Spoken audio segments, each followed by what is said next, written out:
क्या इंसान के लिए इकोलोकेशन करना पॉसिबल है? ये जानने के लिए शायद हमें थोड़ा बहुत इकोलोकेशन को समझनी होगी, लेकिन उससे पहले हम ये समझ लेते हैं कि हम कैसे चीज़ों को देखते हैं। जब भी किसी ऑब्जेक्ट को हम देखते हैं, ये इंश्योर करना बहुत ज़रूरी है कि उस ऑब्जेक्ट पर किसी भी सोर्स से लाइट वेव आकर गिरे।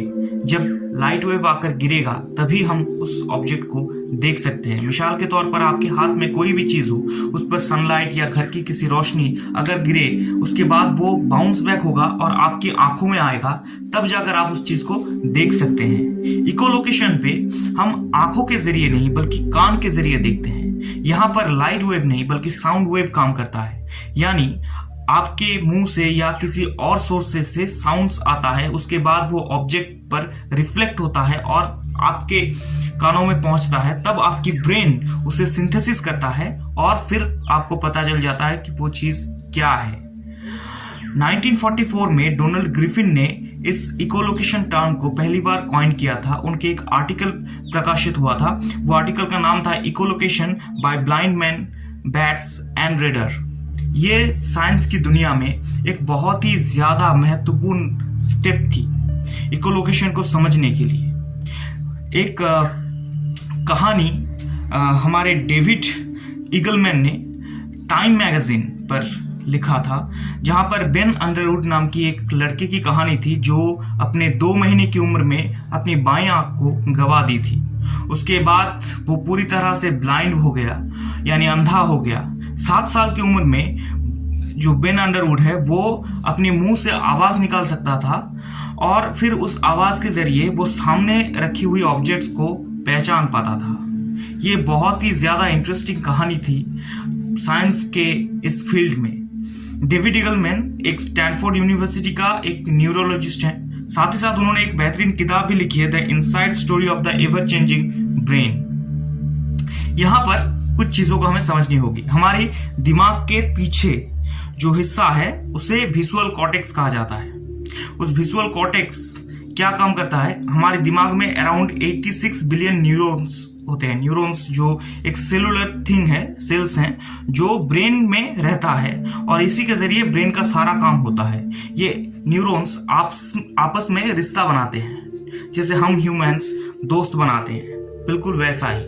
तो ये 86 billion around 0.2 quadrillion relationship create करता है। जब किसी वजह से हमारी आंखों की रोशनी चली जाती है, तब हमारे जो न्यूरॉन्स है वो विजुअल कॉर्टेक्स से ऑडिटरी सिस्टम पे चला जाता है। हमारे पास बेहतर न्यूरॉन्स होते हैं और उसके जरिए हम इकोलोकेशन कर पाते हैं।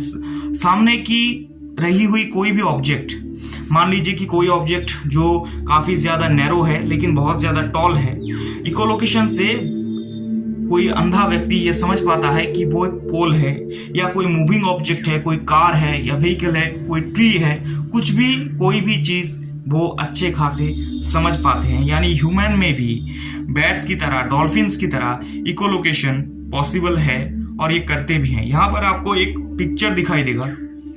ये पिक्चर में आप देख पाएंगे कि जो येलो पार्ट्स हैं वो इकोलोकेशन में मास्टर किए गए व्यक्तियों की ब्रेन वेव्स हैं जो समझ पाते हैं आवाजों से।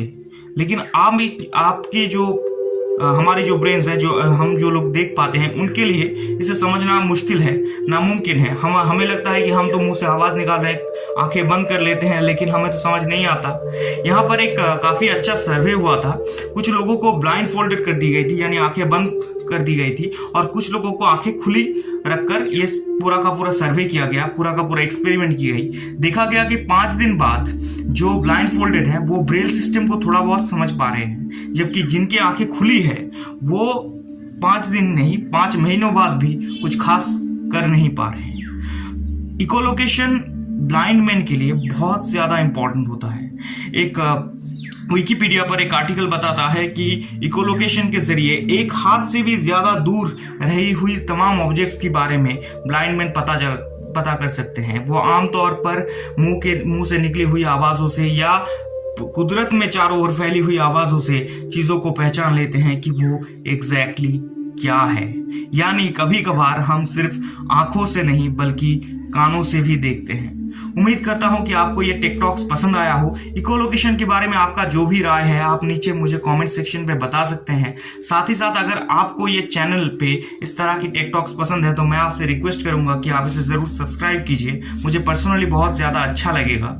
और एक और रिक्वेस्ट भी करूंगा कि इसे अपने दोस्तों के साथ शेयर कीजिए अगर आपको ये पसंद आया है, कि ताकि वो उन्हें भी इकोलोकेशन के बारे में पता चले, और लाइक जरूर करना। मिलते हैं अगले टिकटॉक्स पर, तब तक के लिए खुश रहिए। मैं प्रतीक बनर्जी आज आपसे यहीं विदा लेता हूं। जय हिंद।